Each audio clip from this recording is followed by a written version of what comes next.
네, 당신의 투자 고민 저희 아침엔 투자와 함께 해주시죠. 아침엔 투자 문 활짝 열겠습니다. 전어잼입니다. 네, 여러분 안녕하세요. 홍선혜입니다. 자, 오늘 양 지수가요. 다시 한번 힘을 내주면서 올라가고 있는데 네. 뭐 상승폭이 그렇게 아주 강하다 할 수는 없지만 어쨌든 어제 하락을 오늘은 좀 끊어내주고 상승하겠다라는 의지는 보이고 있습니다. 코스피 0.56%, 코스닥은 0.36% 지금 상승하고 있는 상황이에요. 요즘 참 시장이 네. 재미가 없었는데 좀 기술적 반등 말고 쫙쫙하는 힘 있는 반등을 좀 원하긴 했는데 그래도 뭐 오늘은 빨간불로 시작을 했는데 등락 종목을 보면 또 심심하고 재미없는 종목들도 꽤 많이 있네요. 보이네요. 맞습니다. 그런데 그래도 삼성전자와 SK하이닉스가 어제 우리 방송할 때 이제 초반만 하더라도 물론 하락이지만 지수 자체가 좀 버틴다 해줬는데 네. 후반에 좀 많이 힘이 약해졌잖아요. 그러니까요. 오늘 같은 경우는 양 지수가 모두 올라주고 삼성전자, 하이닉스도 반등을 1%대 좀 해주면서 그래도 지수를 좀 버텨내주고 있는 상황이고 네. 특징주 조금만 더 보겠습니다. 한화오션이 지금 5%대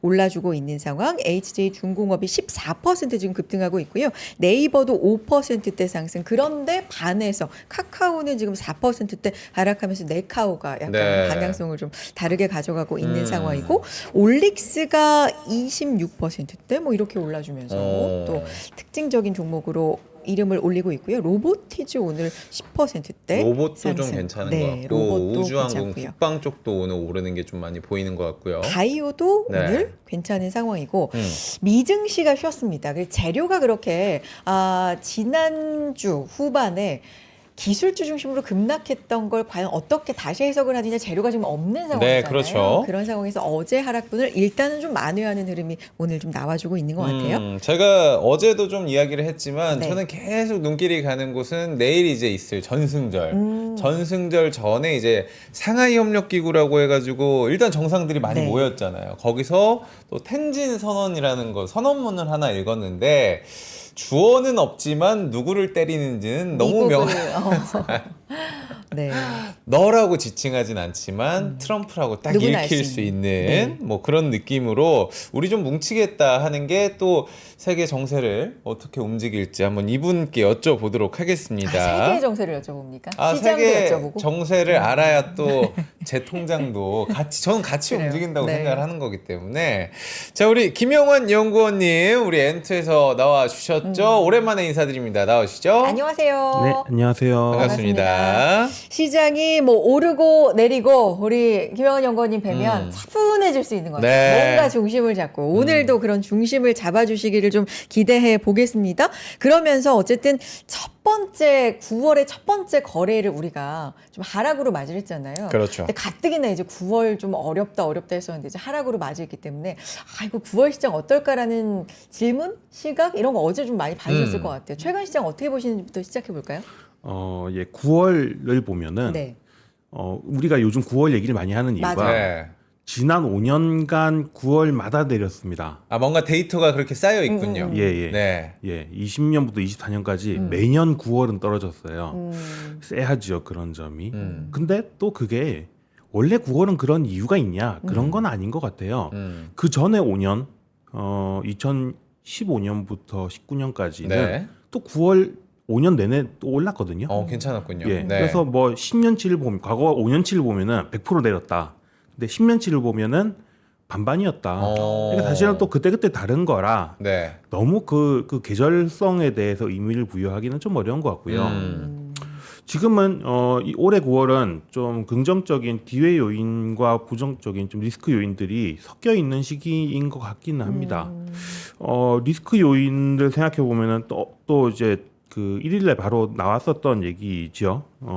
중국의 이 AI 추격이 맹렬하고 뭐 AI 알리바바. 불기부터 시작해서 네. 자체 칩 생산. 예. 근데 또 그게 팹리스, 파운드리, 소프트웨어까지 중국이 다 해먹겠다라는 쪽이기 때문에 네. 그럼 한국 입장에서는 좋아질 게 하나도 없는, 그러니까 진짜 시장만 좁아지는 그런 얘기니까 좋지 않은 것도 사실이고요.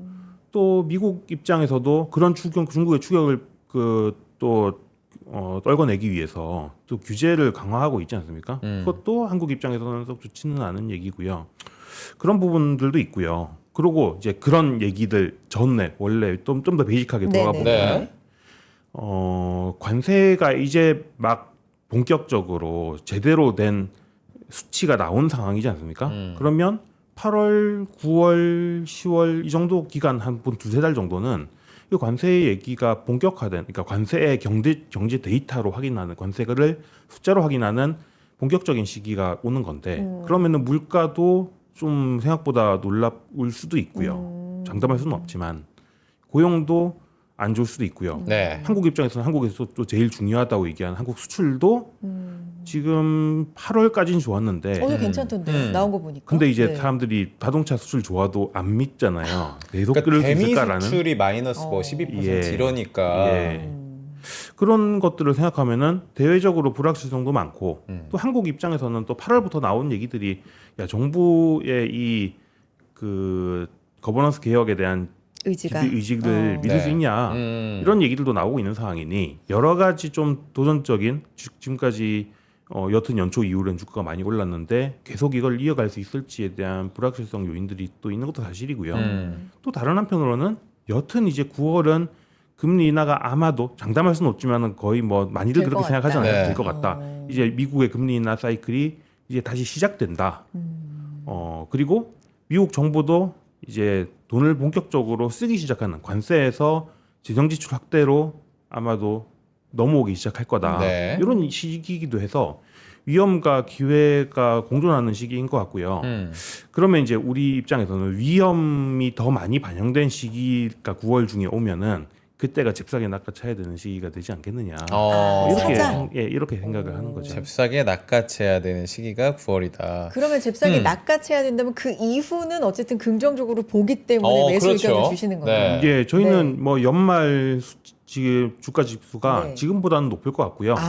내년 상반기 말쯤 되면은 또 연말보다 더 높을 것 같고. 그래서 뭐 여러분모로 지금이 불확실성들을 많이 반영하는 시기인데 그거를 많이 반영했을 때는 사두는 게 뭐 한 뭐 반년 정도 놓고 보면은 좋을 것 같다. 네, 그렇게 저는 이제 그래요. 그 우리 시장을 보는 관점이 네. 그 선혜 씨의 관점과 허재무의 관점, 그러니까 낙관론과 비관론이 늘 나눠진다라고 낙관론과 생각을 하고. 비관론? 아니요, 저도 약간 좀 낙관론과 비관적으로 비관론?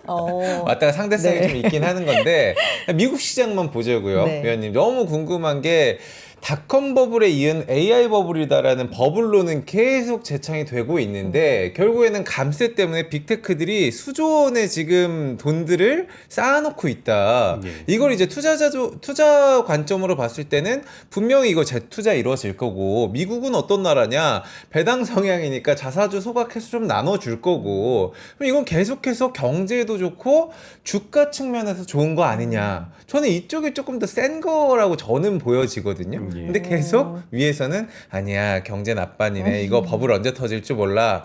어떻게 우리가 이 시각을 좀 정리를 해야 될지 어떻게 보고 계세요? 낙관론이시군요. 제가 그쪽입니다. 그러니까. 네. 그럴 것 같습니다. 그러니까 지금 AI 버블에 대한 얘기가 계속 되고 있지만 네. 올해 나오고 있는 버블에 대한 얘기는 샘 알트만이 얘기했죠. 95%의 AI 기업들은 돈을 못 벌고 있다. 그렇게 생각하면 좀 버블인 기업들이 많은 것 같다. 물론 우리 오픈 AI는 아니지만 이렇게 얘기를 네. 했는데 작년에 그 세콰이어 캐피탈이라는 데서 IT 버블, AI 버블 얘기했던 거 혹시 리포트 기억나시나요? 어떤 부분이었죠? 그때 당시에는 AI 투자에 비해서 수익을 기대할 수 있는 게 1% 정도밖에 안 된다. 그러니까 투자 대비 수익이 너무 낮다. 아무도 돈을 못 번다라고 얘기했어요. 그러니까 아무도 돈을 못 번다 해서 1년 지나니까 5%는 돈을 벌더라는 거죠. 그래서 저는 그 95%가 아직 돈을 못 번다보다도 5%는 돈을 벌기 시작했다가 사실은 더 중요하지 않나 싶고요. 그 5%가 누구냐를 생각해 보면은 2분기 실적을 통해서 좀 더 점점 명확해지고 있는 게 이게 첫 번째는 클라우드 기업들, 마이크로소프트, 구글이었고 또 한편으로는 메타 이렇게 AI를 활용해서 광고 수입을 더 올리는 기업. 그러면 네. 제일 덩치 큰 회사들, 그 AI 투자에 제일 진심인 회사들이 돈을 벌고 있다는 얘기는 나머지 95%가 점점점 시간이 지나면서 그 중에서 옥석이 가려지겠지만 돈을 벌기 시작하는 거는 그 뒤에 얘기고 일단 깃발 들고 맨 먼저 달려가기 시작하는 친구들이 돈을 벌고 있고 심지어 말씀하신 것처럼 그 친구들이 현금을 더 확충했다라고 한다면은 당연히 이 투자는 이어질 수밖에 없는 거 아닌가라는 생각이 들어서 저는 뭐 버블이 어느 단계에 와 있나요? 버블이 맞긴 맞나요? 그럴 수 있다고 생각은 하는데 네. 적어도 이게 끝나기에는 너무 이른 시점이라는 생각은 듭니다. 버블이 맞을 수도 있는데 언제 터질지 모르는데 버블의 초입에서는 어쨌든 버블을 좀 흐름을 타서 그렇죠. 즐겨야 된다. 예. 아직은 그런 시기다. 예. 그래요. 이렇게. 이제 네. 공기방울도 우리 조카들 거 사주면은 싼 걸 사면은 금방. 작은데 금방 터져요. 근데 비싼 거 사주면 이만큼 그런 거 하다가 있죠. 터지더라고. 이런 그런 생각을 좀 해봅니다. 버블의 질에 따라서 이게 금방 터지는지 뭐 이런 그렇죠. 게 네, 뭐, 그럴 수도 있어요. 뭐 그런 생각을 좀 해보게 되는데 자 관세 얘기 좀 들어가 보면 최근에 네. 이슈가 트럼프 관세가 법원에서 뭐 아니다 이거는 불법이다 이렇게 지금 나왔다고 하고 일단 10월 며칠까지는 유효하다. 트럼프 대통령도 이거 만약에 무효되면은 이거 재앙이다 뭐 이렇게 표현하기도 해서 그렇죠. 근데 지금 뭐 대법원 보면은 정치 성향으로 봤을 때 트럼프 대통령이 좀 유리하다라는 보수 성향이 생각도 있고. 과반 이상이라고. 그러니까요. 네. 뭐 이거 어떻게 좀 봐야 되니까 계속 불확실성은 좀 지속되네요. 이게 뭐 이걸 큰 부작실성이라고 보는 게 맞을지 잘 모르겠어요. 네. 그러니까 지금 법원에서 1심, 2심까지 온 얘기들은 네. 다 이제 국가별 상호관세 얘기잖아요. 이거는 이제 비상경제권한법, 뭐 IEPA라고 하는 요 법에 달린 부분인데 그 부분에 대해서만 따지는 거고요. 품목별 관세를 따지는 건 아니거든요. 품목별 관세는 뭐 무역법 301조, 무역확장법 232조 이런 것들인데 그런 것들은 대통령의 권한이 맞다는 얘기예요. 그러면 과연 국가별 상호관세가 불법이라고 판결이 난다 한들 트럼프 정부가 물러서려고 할 거냐, 다른 방법으로 우회해서 어떻게든지 때리려고 하지 않겠느냐. 그럼 사실은 관세 문제는 대법원이 판결이 어떻든 간에 그걸로 끝나기는 어렵다는 얘기인 거거든요. 그 상대방 국가들도 그걸 아는데 너희 대법원이 불법이라고 했으니까 우리도 그 협상 무효하고 없던 걸로 하자. 그럴 수가 라고 없는 하기가 거죠. 어렵죠. 그랬다가 만약에 그러면 다음번 다른 우회 수단으로 다른 관세를 때릴 때는 너희는 2배 뭐 이렇게 버리면 그러니까 뭐 아니, 상호 관세를 지금 문제 삼고 있는 건데 이거를 피해서 품목별을 더 확대시킬 수 있다 이렇게 그럼 보시는 건가요? 그럴 수 있죠. 네. 그렇게 생각하면은 이 판결이 어떻게든 안될 관세는 계속될 것 같고요.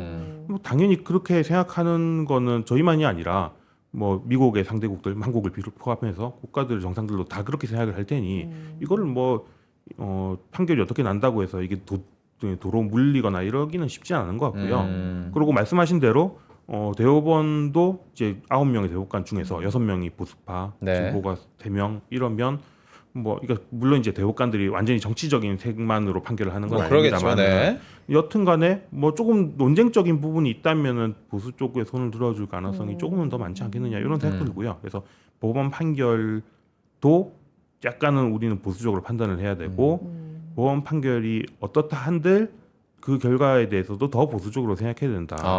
그런 생각이 듭니다.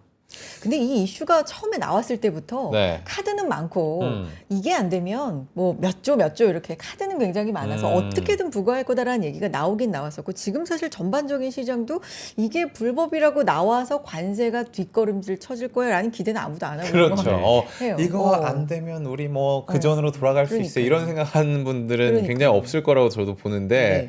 근데 이제 절차가 좀 궁금하긴 해요. 이게 뭐 사실 뭐 한두 달 만에 끝날 문제는 좀 아닐 것 같아가지고 향후 절차가 좀 궁금해지긴 하는데 뭐 몇 년까지도 걸릴 수 있는 문제인가요? 이게 어떻게 보세요? 뭐 원래라면 몇 년까지 걸릴 수 있는 문제였는데요. 그랬다면 지금 1심, 2심이 이렇게 빨리 나오지는 않았을 거예요. 예, 그래서 사실 이걸 오래 끌지는 않을 것 같습니다. 네. 예, 그리고 저희는 올해 중에는 여튼 최종 판결이 나지 않을까라는 생각을 하고요. 그리고 뭐 그 판결을 떠나서 무역 협상 자체를 다시 하거나 이런 일은 없을 것 같거든요. 그래서 이거는 그냥 법적인 공방의 얘기고 경제는 그거랑은 따로 간다고 생각하면 되지 않나 싶습니다. 그러면 사실 이런 문제가 뭐 되돌려주고 이런 문제가 아니라 사실 지금 연준에 대한 얘기도 그렇고 네. 그 신뢰에 대한 문제, 정책의 그러니까 미국이라는 나라의 어떤 그렇죠. 그런 문제는 아주 근본에서부터 뭐 달러 가치라든지 이런 신뢰도 하라. 부분에서는 네. 약간 생각해볼 부분이 있지 않나 싶어서 매크로 보시는 입장에서도 그런 생각 혹시 좀 하시는지 궁금해서요. 아무래도 그렇죠. 그러니까 저희는 그래서 저 글로벌로 네. 광범위하게 포트폴리오를 생각한다면은 약간은 비달러 자산을 조금 좀 늘려두는 것들이 필요하지 않을까 이런 얘기들은 하고 있고요. 그게 이제 뭐 신흥국 이런 것도 포함이 되겠지만은 약간 금이나 아니면은 가상화폐 이런 쪽들에 대해서도 약간은 예전보다는 조금 달러를 회피한다는 차원에서 관심도를 좀 높여둘 필요는 있겠다. 이런 얘기들은 드리고 있고요. 그래서 저희는 그런 생각을 저희만 하는 건 아닐 거기 때문에 아마도 달러는 좀 앞으로는 약세로 가지 않겠느냐. 미국의 거버넌스에 대한 신뢰가 약해질수록 좀 그런 움직임들은 있을 거고 한국 입장에서는 어떻게 보면 금리 인하와 더불어 그게 좀 기회 요인이 될 수 있겠다 이런 생각도 듭니다. 사실 오늘 이제 경제 뉴스의 헤드라인을 가장 많이 좀 장식하고 있었던 게 금과 은의 가격. 또다시 금리빨이 몇 개니를 물어보는 게 좀 안무가 될 수도 있는 상황인 것 같은데 여러 가지 원인은 있을 것 같아요. 금값과 은값이 오르는 거. 그러니까 금리나 기대감 때문에 이제 좀 돈이 좀 풀리네. 그러면 좀 내가 원하는 자산을 좀 사볼까도 있겠지만 방금 위원님 말씀하신 것처럼 정책이 너무 왔다 갔다 하고 이거 시장이 계속 불안해지는 상황 속에서의 쏠림도 있다. 이렇게 좀 판단을 해봐도 될까요? 예, 그 불안의 실체를 조금 더 구체화해서 말씀드리면은 이런 거죠. 그러니까 미국 전체에 대한 신뢰가 얼마나 깨지느냐. 그까지는 사실 잘 모르겠습니다. 그렇죠. 그러니까 너무 좀 거대한 그죠. 얘기고 금방 갈 수 있는 문제인지 잘 모르겠어서. 근데 이 부분은 가능한 것 같아요. 여튼 지금 정부는 연준을 조금 더 자기 입맛에 맞는 정책 방향을 쓰도록 하는 쪽으로 바꾸고 싶어 하잖아요. 네. 그게 어느 정도 성공을 거두고 있는 것 같고요. 그러면 원래 미국의 물가와 고용을 감안했을 때 적정이라고 생각되는 레벨보다 금리가 실제로는 더 낮아질 수 있다는 얘기거든요. 그러면 그 펀더멘탈 대비 더 낮은 금리라는 건 결국은 물가 상승을 수반하지 않습니까? 그러면 달러의 구매력이 약해지는 거니 그러고 정책 대응이 그 뒤에 더 어려워지는 것도 맞고 그러면 그런 물가 상승, 그러니까 이건 약간 한 쿠션 뒤에 얘기죠. 일단은 네. 금리 인하가 진행될 건데 그 뒤에 물가가 다시 올라갈 거야라고 생각하면은 그렇게 낮아진 금리 상황에서 그 금리로 차입을 해가지고 해외로 돈을 옮겨놓자. 그럼 물가가 올라간 뒤에는 다시 달러로 다시 백할 때 자기가 차익을 얻을 수 있으니까. 그럼 그 대상이 되는 게 뭐 딴 데 베팅을 안 한다고 한다면 금은이 될 것이고요. 네. 그리고 가상자산이라는 거는 그런 정책 변화 지금 트럼프 정부도 여튼 그런 정책을 꾀하고 있잖아요. 그런 쪽을 활성화하는 정책 변화에 베팅을 한다면 그쪽이 될 것이고 아니면 한국의 거버넌스 개혁을 한다면은 베팅한다면은 그게 한국도 될 수 있을 것이고 뭐 그런 움직임들이 되겠죠. 그런 측면에서 나타나는 게 달러 약세이지 않을까 싶고요. 그 달러 약세의 기본은 미국의 신뢰성 약화라고 하는데 그게 엄청 거대하게까지 가지 않더라도 적어도 물가만 보더라도 그런 움직임이 나온 건 납득할 수는 있다 이런 생각입니다.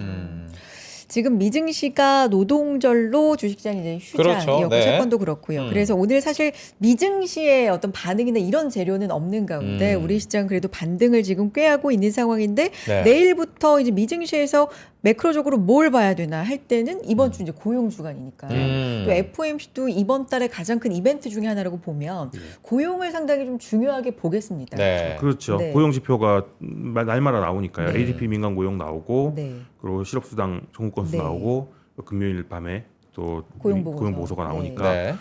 그 이벤트들이 앞으로 그 이제 남은 기간 이제 이번 주 그리고 다음 주 아무튼 FOMC 전까지는 계속 영향을 주지 않을까 싶고요.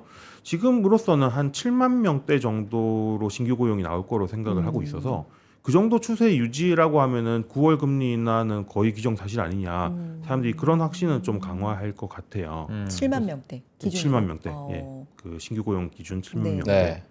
그러고 생각보다 고용은 약한데 이제 그 임금 상승률은 좀 높게 나오는 그러면 이런 얘기는 물가 올라오고 고용만 안 좋아지는 건가 이런 식으로 걱정으로 올 수 있죠. 그러면 기준금리 인하 기대는 커지고 증시 입장에서는 약간 물가까지 확인하고 가야겠는데 이런 걱정들을 조금 할 거고요. 그럼 또 넘어가네요. 그러면 이제 다음 CPI 로. 주에 또 CPI로 넘어갈 아. 거예요. 그렇게 관심이 넘어가는 거죠.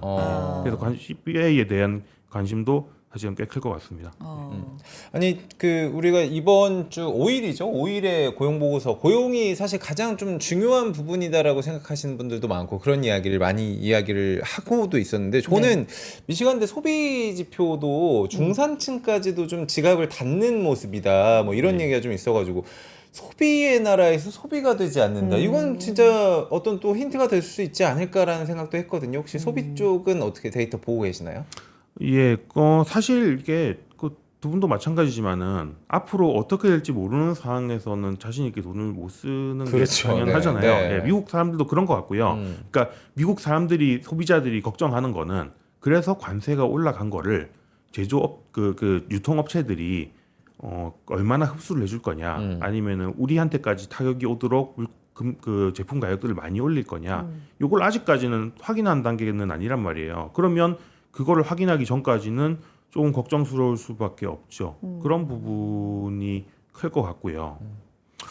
또 한편으로는 그 여튼 금리 낮춰준다는데 왜 심리가 안 살아나냐라고 한다면, 사실은 소비는 금리에 후행적으로 움직이는 데이터기도 합니다. 네. 금리를 먼저 내리고 예, 금리를 먼저 나중에, 내리고 나중에 소비를 하게 되는, 예, 대출 금리가 낮아져야 그 다음부터 우리가 쓸 수 있는 여력이 늘어나는 거니까요. 그리고 특히나 미국 같은 경우는 뭐 그런 모기지 금리 이런 것들도 꽤나 높은 상황이기 때문에 그렇게 금방 반영해서 소비 심리가 좋아질 시기는 아니거든요. 그래서 아마 이런 소비 불안한데라는 얘기들은 앞으로 한 2-3개월은 가지 않을까 싶어요. 더 간다. 예.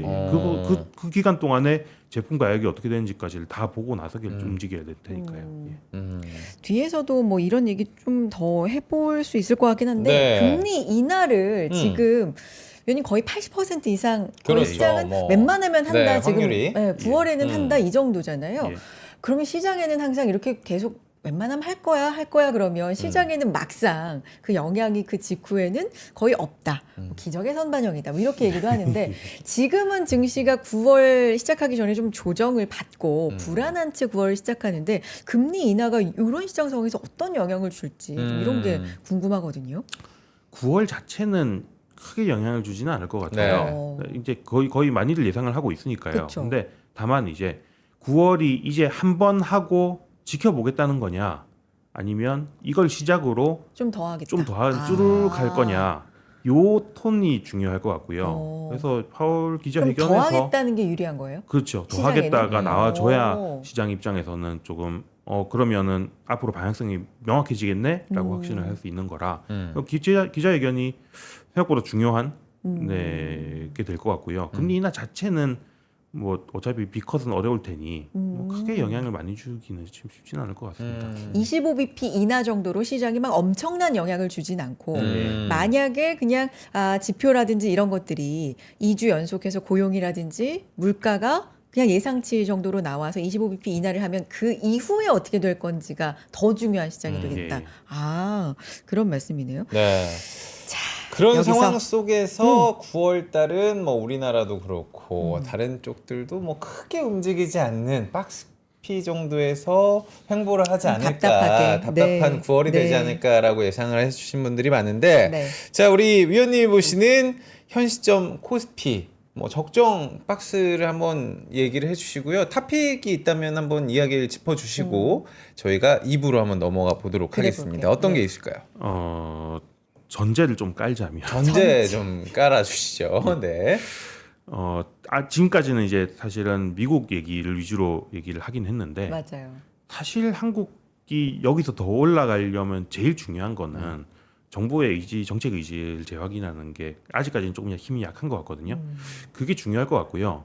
그게 충분히 다시 강해진다면 올해 상반기 중에 우리가 많이들 얘기하던 시기 한 5월 정도의 분위기까지로 돌아와 줄 수 있다면 코스피 레벨은 연말까지 한 3,500 정도는 가능하지 않을까. 네네네. 예, 그 정도 생각이니까. 그러면 여기서부터 업사이드가 한 10% 정도 나오는 거니까 9월 조정 당연히 사야 되는 게 되는 거죠. 근데 그거는 9월 정기국회에서 어느 정도의 입장 변화를 보여주는지가 꽤 중요할 것 같고요. 구체적으로 어떤 법안이 더 중요하다고 생각하는지 이건 2부에서 말씀드리겠습니다. 네. 탑픽 업종. 탑픽 업종은 네. 뭐 사실 기존 주도주라고 우리가 얘기하면 상반기 중에는 뭐 조선방산 쪽이랑 그렇죠. 그리고 AI 쪽이랑 그리고 금융지주 이쪽들이었는데 다 유효하다고 생각은 하고요. 다만 조금 더 업사이드를 보자면은 정책 기대가 좀 죽어 있는 상황이라 정책이 다시 좀 활성화돼 주는 움직임이 강해지면은 금융지주 쪽이 생각보다 더 강할 수 있다라는 생각이 들고요. 그리고 AI 쪽이랑 조선방산 쪽은 우상은 할 것 같은데 네. 상반기만큼 강한 모습을 보이기는 조금씩 점점점 어려워질 것 같아요. 아. 가격 부담이 있으니까요. 네. 말 나쁘다기보다는 그렇고요. 새롭게 약간 다크호스로 떠오를 수 있는 게 중국 관광객들이 이제 들어오니 그거에 수혜를 받을 수 있는 약간 관광 내수 이쪽 분야들. 관광 내수요. 예, 뭐 그게 유통에서도 면세점과 백화점 채널이 네. 있을 거고요. 그리고 뭐 화장품이나 뭐 음식료에서도 일부 그런 종목이 있잖아요. 그런 쪽들 다 볼 필요가 있겠다. 뭐 그리고 뭐 멘터 같은 경우도 마찬가지일 것이고요. 이런 쪽들은 상대적으로 우리가 상반기 중 주도주라는 것보다는 좋긴 좋은데 조금은 그래도 좀 덜 올랐네 이런 느낌이 드는 쪽이라서 같이 좋은 것 중에 조금 덜 오른 것들을 좀 더 담고 많이 오른 것들은 조금 덜 담고 근데 완전히 새로운 분야들은 아니고 이런 식으로 가져가는 게 좋을 것 같습니다. 2부에서 조금 더 얘기 나눠볼 텐데 좋습니다. 지금 사실 지수 상황이 0.7%, 0.46% 상승하고 있는 네. 상황인데 오늘 상승은 미국에서 아직 확인이 안 됐잖아요. 장이 안 열렸다 보니까 이 하락으로 마무리됐던 부분을 어떻게 다시 재해석하는지 아니면 추가 하락하는지 확인이 안 된 상태에서 일단 어제 하락은 조금은 되돌리고 보자 뭐 이런 심리일까? 오늘 우리 시장의 심리는 뭐예요? 네, 좀 되돌림이 있는 것 같아요. 특히 좀 반도체 쪽에 대한 되돌림들이 있는 것 같은데요. 사실 어제가 반도체가 워낙 맞아요. 많이 충격이 빠졌어요. 컸었으니까요. 생각보다. 네. 그 부분이 있는 것 같고요. 뭐 그러고 또 한 가지 더 한다면은 오늘부터 또 동유럽에서 뭐 방산 박람회 이런 것도 있지 않습니까? 네, 그런 그런 모멘텀도 재료가 같이 있구나. 받는 것 같고요. 그래서 이 두 가지, 그러니까 조선 방산이랑 반도체가 오늘은 좀 쌍끌이를 하는 모습인데 모멘텀이랑 뭐 약간 어제 조정에 대한 반작용이 같이 작용하는 것 같습니다. 알겠습니다. 요게 이제 미국 시장 9월 첫 거래일 열리고 반등이 확인이 되면 조금 더 힘을 받을 수 있을 텐데 네. 뭐 이런 부분들도 좀 우리만 오늘 지금 밤에 9월이 시작됐지 미국은 9월이 시작되지 첫 않았습니다. 거래일이 지금 네. 그러니까요. 자, 2부에서 조금 더 이야기 나눠 보도록 하겠습니다. 광고 볼까요? 2부에서는 또 자료도 맞아요. 준비가 되어 있기 네. 때문에 2부에 더 재밌는 이야기 준비하도록 하겠습니다. 여러분 저희는 광고 잠깐 듣고 오겠습니다. 광고 타임. 와, 멋있다. 부러운가? 기본기 연습과 스트로크 훈련에 1532시간을 투자해 갖게 된 리듬이다. 나의 드럼도 나의 자산도 투자로 키운다. 나는 투자한다. 나는 성장한다. NH투자증권. 네, 아침엔 투자 함께하고 계시고요. 오늘 김영환 연구위원과 이야기 나눠보고 있습니다. 코스피 코스닥 0.7%, 0.4% 각각 상승하고 있는 상황. 네. 자, 위원님 워낙 뭐 매크로 관련된 분석 많이 해주고 계시는데 9월 시선 리포트 제목 우리 앞에서 달러 얘기 잠깐 했잖아요. 달러 얘기했죠. 제목에도 달러가 들어가네요. 네. 남은 2025 누구는 알고 있다? 재무는 알고 있다. 에이. 달러는 알고 있다로 수정을 아이, 하도록 재무 씨도 알고 하겠습니다. 있죠. 달러는 알고 있다. 네, 이런 저는 하나도 제목인데 모릅니다. 어떤 의미인가요? 일단 달러는 혹시 알고 있다. 자료가 잘 어. 지금 보이시나요? 예, 근데 그냥 제가 말로도 설명을 좋아요. 들어드리는 게 네네. 좋은 것 같아요. 달러가 뭘 알고 알겠습니다. 있나요? 예, 위원님? 그 달러는 진실을 알고 있죠. 달러는 사실- 알고 있나요? 예, 사실 달러는 왜냐하면 네. 유동성의 바로미터이기 때문입니다. 유동성이 미국에서 얼마나 풀리느냐가 그 달러 그 자체고요. 그게 어느 나라로 흘러가느냐가 그렇죠. 달러가 강세를 가느냐, 네. 약세를 가느냐를 판가름하는 거니까요. 네. 딱 1년 전 일을 생각해 보면은 네. 작년 9월이면 이제 트럼프가 거의 이길 것 같은데라는 느낌들을 많이 봤던 시기였죠. 그랬나요? 대선이 어. 한차 이제 예. 그랬죠. 예.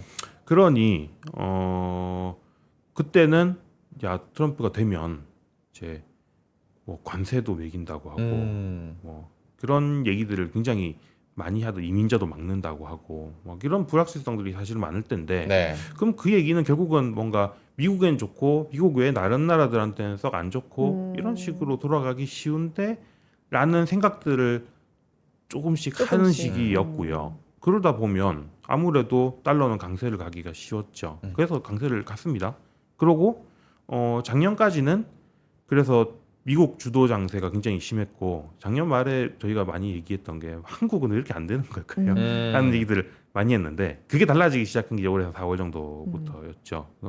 그런데 지금은 생각해 보면은 그때 당시에 트럼프가 했던 얘기들이 거의 다 놀랍게도 실현이 돼 버렸어요. 어떤 것들이죠? 관세에 대한 관세. 것들이 네. 거의 이제 합의까지 끝나버렸잖아요. 그리고 실제 부과되는 단계를 왔으니까. 그러면 그 불확실성들은 꽤나 많이 반영이 돼 있다라고 말하는 게 맞는 것 같고.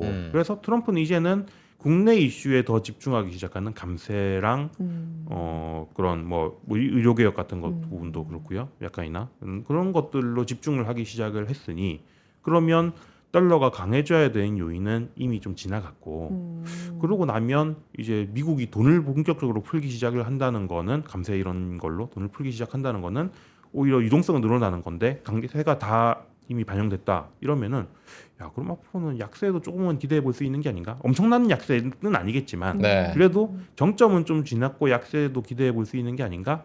이런 생각들이 들기 시작하는 시기라는 거죠. 그래서 그 달러의 방향성이 조금 잡히게 되면 그때는 그게 이제 다른 한국의 증시가 어떻게 될지에 대한 것도 사실 다 같은 정보를 담고 있는 얘기가 될 거다. 이런 얘기라고 보시면 되겠습니다. 지금은 대체로 뭐 등락은 있습니다만 좀 약한 수준에서 계속해서 약간 횡보하고 있는 상황 아니에요? 어떻게 봐야 돼요? 예, 네. 엄청 강했다가 좀 약해졌다가 내려와서. 다시 살짝 뭐 그 중간이긴 하지만은 여튼 지금으로서는 1,300원 약간 중후반 정도의 느낌이잖아요. 네. 이게 한 초중반까지는 갈 수 있을 것 같다 이런 류의 얘기인 거죠. 예.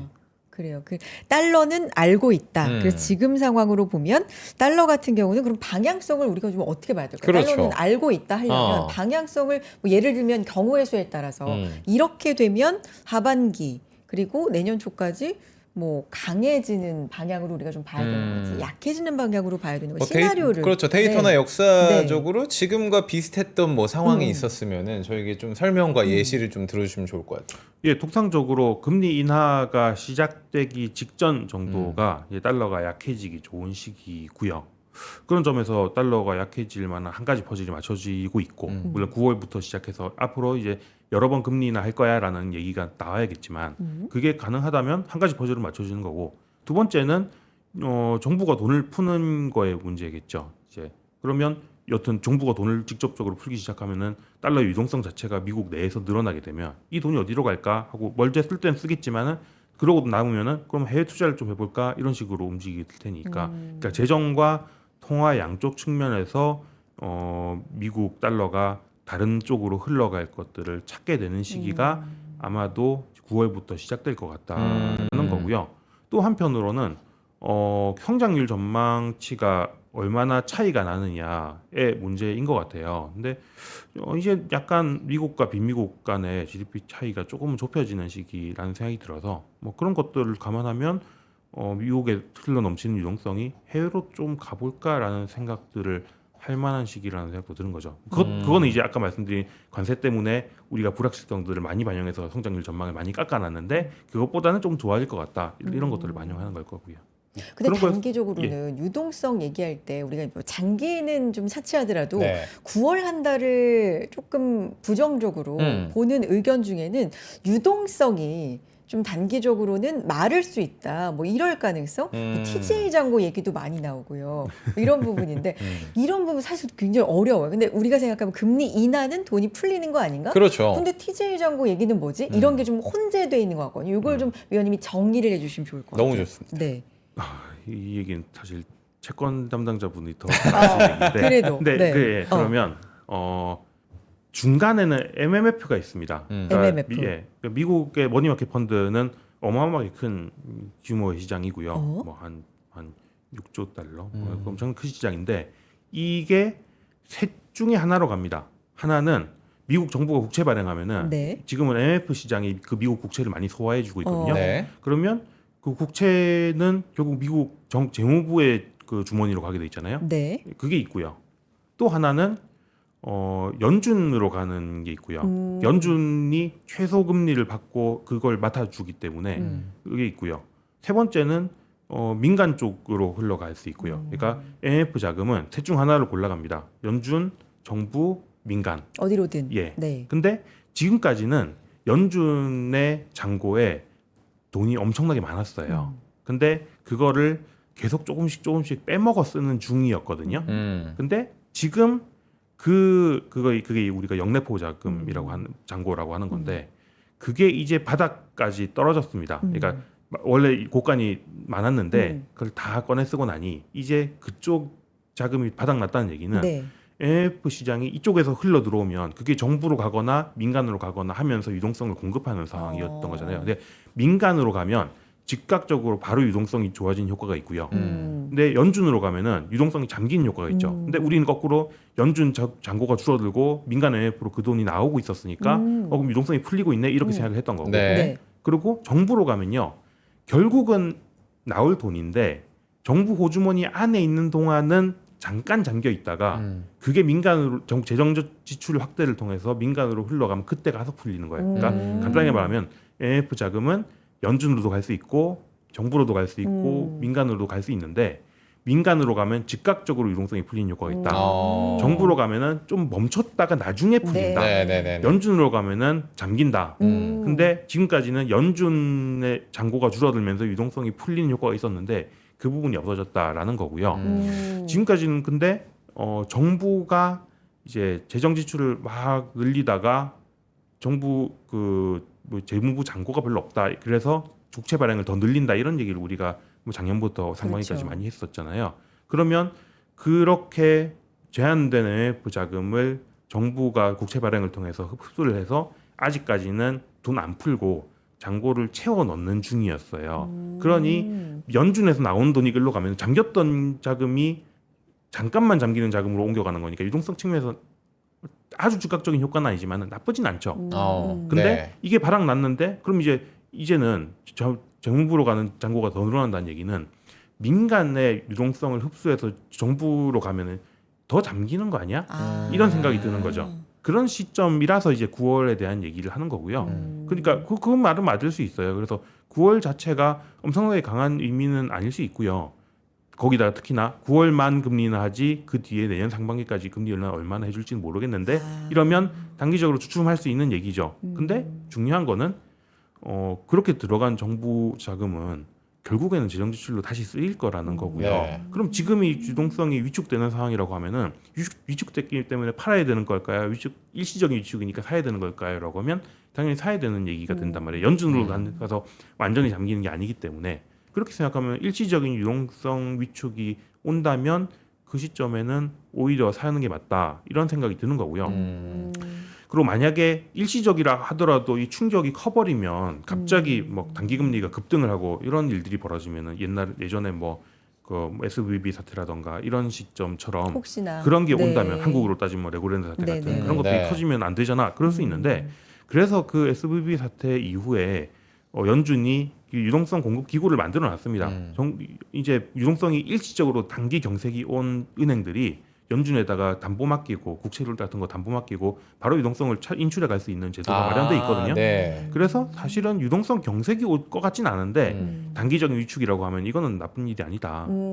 이렇게 본다는 거죠. 그런 큰 그림으로. 와, 그렇게 유동성이 움직일 수가 네. 있고 그리고 이게 정부로 가거나 연준으로 가면 유동성에 대한 수급 조절 효과로서의 어떤 역할을 할 수 있다. 이거는 거의 지금 경제학 수업을 듣는 느낌으로 제가 이야기를 했는데 다시 한번 좀 네. 연준에 대한 압박, 트럼프 압박으로 오늘 자료에 그런 부분들이 많이 나와 있어가지고 제가 좀 여쭤보면은 뭐 미국의 경제학자라든지 아니면 유럽의 경제학자 오늘 나온 기사로는 뭐 한 95% 정도가 굉장히 신뢰도에 대해서 이 압박은 잘못된 것이다라는 부정적인 의견을 내고 있더라고요. 근데 그 안에 있는 연준 이사라든지 관점들이 조금씩은 상이한 것 같아가지고 오늘 자료에도 좀 있어가지고 그 부분 좀 소개를 부탁을 드려보겠습니다.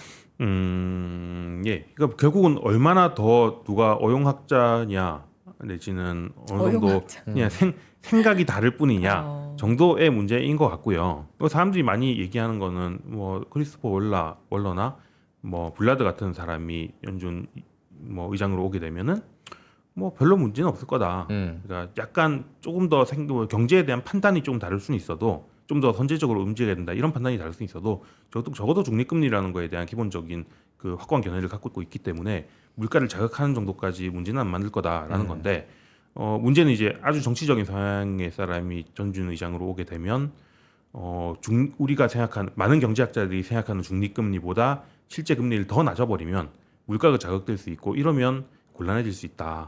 이런 차이가 있는 것 같고요. 아주 정치적인 사람이 누구예요? 지금 후보들은 거의 다 이제 트럼프 대통령 입맛에 만든 사람 아니에요?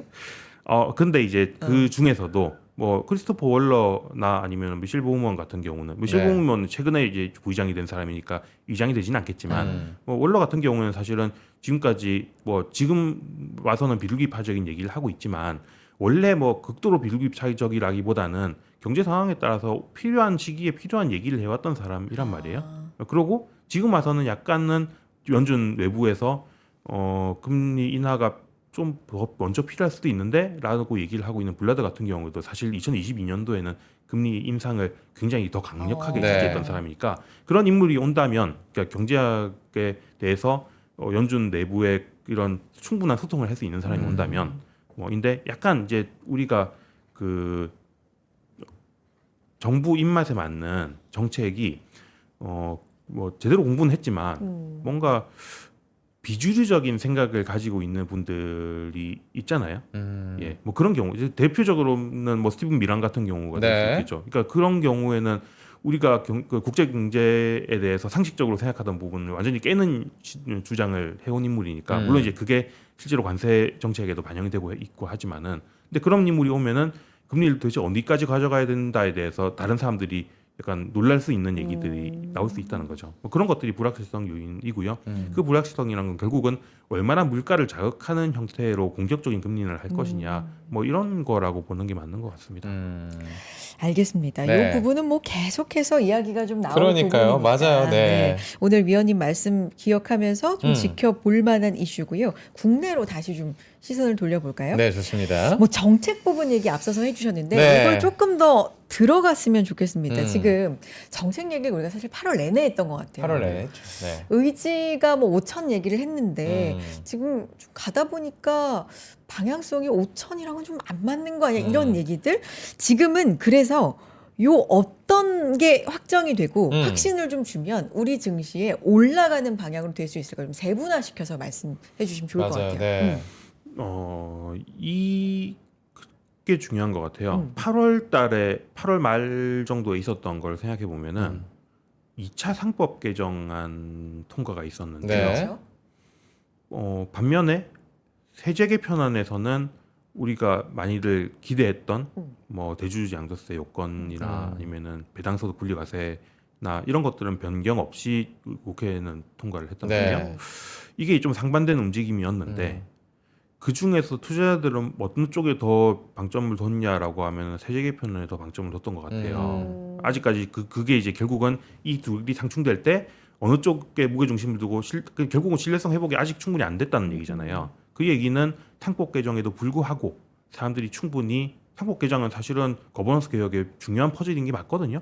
그럼에도 불구하고 왜 이 신뢰 회복이 안 되고 있느냐, 이게 중요한 것 같은데요. 네. 이런 것 같습니다. 그 상법 개정이라는 거는 뭐 1차가 됐던 2차가 됐던 지금 추구하는 3차가 됐던 다 큰 맥락에서 보면 어떤 얘기냐면요. 그 제주주가 너희가 그 일반 주주를 공정하게 대하지 않으면 혼내줄 거야라는 거죠. 그러니까 이건 채찍에 가까운 얘기고요. 반면에 배당소득 분리과세는요 당근에 가까운 얘기입니다. 왜냐하면 상속으로 나중에 받아가려고 하면은 뭐 상속세 40% 50% 내야 되는 거를 배당소득 분리과세가 만약에 20% 25% 이렇게 낮아지면은 그럼 20%대만 내면 먼저 땡겨갈 수 있도록 해줄게가 되는 거니까 이건 당근이에요. 하지만 야 배당 안 그래도 부자들 그 상속세 많이 내야지. 그거 배당으로 미리 가져가가지고 20%만 내고 70% 가져갈 수 있게 해주면 안 되지 않을까? 이렇게 생각하면 그걸 못 하는 거죠. 근데 정부랑 그 여당이 하는 지금 정책의 방향은 채찍은 쓰는데 네. 당근은 주지 못하겠다라는 음. 부분이 네. 있단 말이에요. 그러면 우리가 지금까지 그 한국 증시를 오랫동안 지켜보면서 한 게 그 채찍이 부족해서 그 거버넌스가 잘 안 지켜졌느냐. 물론 그런 면도 있습니다만은 그런 이슈가 있을 때마다 하나씩 자꾸 그 보강하는 정책들은 꼭 이번만이 아니라 과거에도 있었거든요. 그렇죠. 그런데 잘 안 지켜졌던 건 왜 그러냐면은 결국은 채찍을 피해서 어떻게든지 우회 수단을 만들어내는 기술이 고도로 발달한다는 얘기예요. 원래 이제 그런 해커와 규제기관도 그렇지 않습니까? 네. 막으면 또 피해가고 그럼 또 막으면 또 피해가고 그게 끊임이 없는 연속이고요. 그래서 비슷한 맥락에서 작동하는 거기 때문에 1년 이후부터 작동할 상법 개정을 아무리 많이 들어막는다 하더라도 이게 모든 걸 다 가로막는다는 게 가능한 일일까? 그러니 사람들이 신뢰 회복이 충분히 되지 않는 거죠. 그러면 스스로 대주주가 나서서 주주 환원을 적극적으로 하고 싶게 만들어주는 당근도 필요한데 자본시장의 궁극적인 변화를 위해서는 네. 왜 그건 안 해주냐? 이게 불만인 거죠. 그런 부분이 조금 변화가 필요하다라는 생각이 들어서 저는 상법 개정도 중요하지만은 배당소득 분리과세 세율을 낮춰주는 것들이 상당히 중요할 수 있다. 큰 그림에서라는 생각이 들고요. 또 하나 아쉬운 게 이제 대주주 양도세 요건인데 이거는 뭐 그런 얘기라기보다는 직접적인 증시 수급을 결정하는 요인이 돼버리기 때문에 왜냐면은 그 10억이냐 50억이냐에 따라서 너무 그게 괴리가 커요. 그 대주주로 걸리는 사람들이 일단 자금을 뺄 수밖에 네. 없잖아요. 그리고 특히나 우리가 한 5년 10년 전에는 무슨 얘기를 많이 했냐면은 그 연말에 팔았다가 연초에 사는 거다라고 얘기를 했어요. 근데 지금 생각해 보면은 지금도 그럴까는 알 수가 없습니다. 왜냐하면 10년 전에는 해외 주식 투자라는 게 그렇게 열려 있지 않은 시절이기 때문에 네. 한국인들이 뭔가 생산 수단에 투자하는 방법이란 게 부동산을 사는 거 아니면은 국내 주식을 사는 것밖에 없었어요. 그럴 때는 뭐 어쩔 수 없었지만 지금 같은 시점에 굳이 한국 주식을 연말에 팔고 나서 1월 됐다고 사고 싶을까 해외 주식을 가고 싶을까를 생각해 봐야 되는 거죠. 그래서 투자 대안이 늘어났기 때문에 이전보다 한 번 이탈한 자금이 안 들어올 수 있다는 것도 생각해야 된다.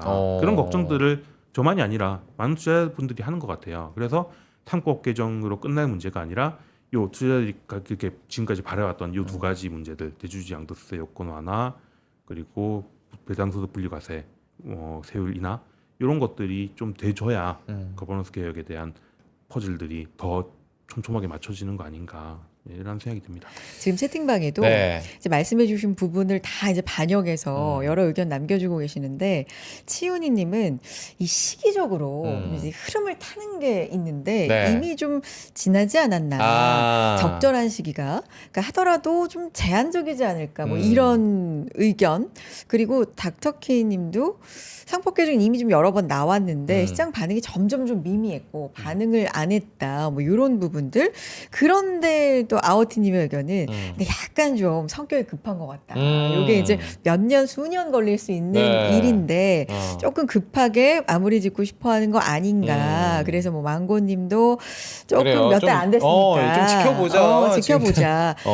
여러 의견이 지금 있네요. 그러니까 이것도 사실은 뭐 감론을박이라기보다는 방향성은 다 공감은 하는데 지금 하나씩 꺼내는 어떤 박스 안에서의 선물이라고 꺼냈더니 나는 이런 선물을 바랬는데 너무 작은 열쇠고리가 들어있고 약간 그런 실망감이 계속 축적이 되다 보니까 이거 실망감이 아니라 이젠 배신감이다 라고 돌아서는 분들이 좀 있다라고 저는 생각이 되거든요. 왜냐면 뭐 지금 대통령이시니까 이재명 정부의 후보 시절부터 시작을 해가지고 자사주 소각이니 그러니까 우리 주식시장이 굉장히 좀 선진화에 대한 가능성을 굉장히 많이 보여줬었고 그거에 대한 속도감을 기대하게 만들었던 거는 주가의 속도가 굉장히 빠르게 치고 올라갔단 말이에요. 정말 우리 올해는 바뀌겠다 이렇게 생각을 했는데 꺼내다 보니까 이게 50억에서 10억이 되고 뭐 이런 것들에 대한 이 실망감이 배신감으로 좀 바뀌어가고 있다라고 하는데 저는 그래도 믿습니다.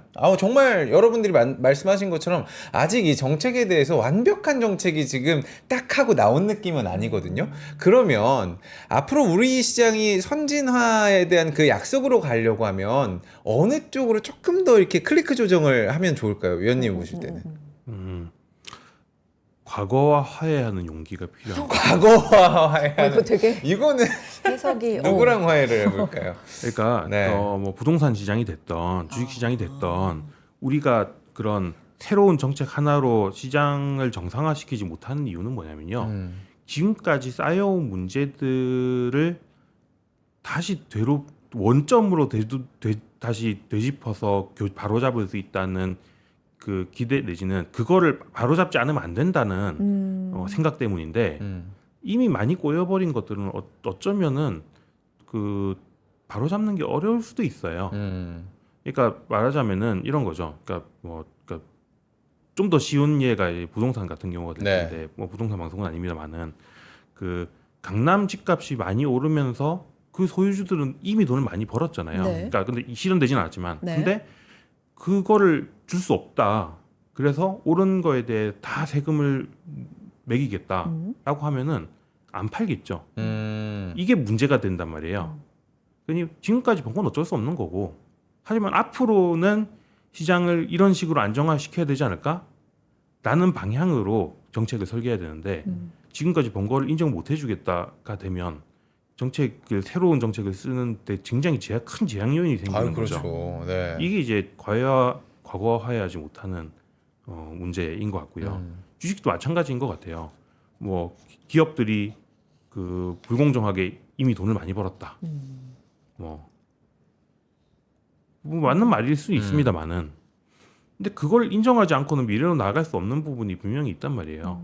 그래서 저는 그런 것들이 결국은 이제 배당수 분리과세 같은 왜 상속세를 제대로 안 내고 뭐 그런 문제가 지금까지 있었던 건 맞습니다만은 그 문제를 여튼 어느 정도 지금까지 이미 일어난 것에 대해서는 인정하고 가는 과정들이 좀 필요한 것 같고요. 그런 점에서는 채찍과 당근을 같이 써야 되고 결국은 우리가 옛날 우화에서 나오지만은 나그네의 옷을 벗기는 거는 비바람이 아니라 햇볕이잖아요. 그런 식으로 우리 사회가 다 같이 이제 화합해서 앞으로 나아갈 수 있기 위해서는 과거 화해하는 용기가 필요하지 않나라는 생각이 듭니다. 이거 되게 생각해볼 만한 문구 같지 않나요? 네. 과거의 화해 용기. 저는 그리고 옷을 벗겨야 된다는 게 또 생각이 남을 것 같습니다. 그래요. 자, 시간 얼마 안 남았으니까 네. 우리 아까 재무 씨가 뭐 북중러 만남 이런 것도 좀 주목해 볼 만하다. 네, 이런 얘기했잖아요. 좋죠. 네. 그런 질문도 좀 드려볼까요? 좋습니다. 전 두 가지 다 좀 여쭤보고 싶은데 베센트 재무장관이 트럼프 그것도? 대통령이 네. 올가을에 국가 주택 비상사태를 선포하겠다. 나 이거 비상사태 선포 좀 무섭긴 한데 어떤 거예요? 건설 경기가 그러게요. 그만큼 안 좋다는 건가요? 아니면은 진짜 예전부터 문제가 됐던 어떤 모기지부터 시작한 주택 시장의 문제가 좀 있는 건가요? 어떤 거예요? 비상사태? 네. 예, 뭐 주택 시장에 문제가 있죠. 그러니까 미국의 모기지 금리가 한 7% 가까이 됩니다. 그러니까 굉장히 높아요. 그러면 가계 소비가 살아나기가 어려운 측면이 있죠. 그래서 좀 근데 그리고 미국은 한국처럼 뭐 5년 단위 갱신 뭐 그런 게 아니라 한 번 정해진 금리가 끝까지 가거든요. 모기지가 막 몇십 년 막 이런 거죠? 예. 30년에 걸쳐서 매년 7%씩 돈을 내야 되는. 아, 네. 그러면 한 번 일대 어느 정도 높은 금리 선에서 그 집을 샀으면 집을 지었으면 그건 그 사람의 남은 평생 동안 돈을 많이 쓸 일은 거의 없어질 수 있는 네. 그런 얘기가 되는 거죠. 네. 그래서 좀 그런 것들을 좀 뭐랄까 부담을 줄여주는 그런 정책이 필요하지 않겠느냐. 결국엔 금리가 너무 높다 이런 그렇죠. 거예요. 예. 뭐 그런 것들이 포함되어 있는 것 같고요.